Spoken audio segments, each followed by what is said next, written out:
আমার সামনে যে ওষুধটি দেখতে পাচ্ছেন এটি হচ্ছে ফিল-10, যার জেনেরিক হচ্ছে টাডালাফিল। এটি সাধারণত ব্যবহৃত হয় পুরুষের যৌন উত্তেজনা বাড়াতে। যেসব পুরুষের যৌন ক্ষমতা খুব অল্প বা খুব সঠিকভাবে কাজ করে না, তারা এই ওষুধটি, এই ট্যাবলেটটি প্রতি রাত্রে খাবার পর শোয়ার 1 ঘন্টা আগে সেবন করতে পারেন। কারা এই ট্যাবলেটটি খাবেন না? যাদের উচ্চ রক্তচাপ রয়েছে এবং হার্ট ডিজিজ, যারা হার্টের ওষুধ খাচ্ছেন তারা এই ট্যাবলেটগুলো খাবেন না।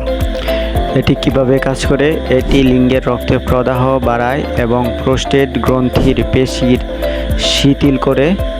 কোনো জটিল মেডিসিন টার্ম ব্যবহার করে না। তবে এই ওষুধ ব্যবহারের আগে অবশ্যই ডাক্তারের পরামর্শ নেওয়া উচিত। এই বিষয়ে আপনার কোনো প্রশ্ন থাকলে কমেন্টে জানান এবং সুস্থ থাকুন, সচেতন থাকুন। সাবস্ক্রাইব করুন মেড ইনফো বাংলা। ধন্যবাদ।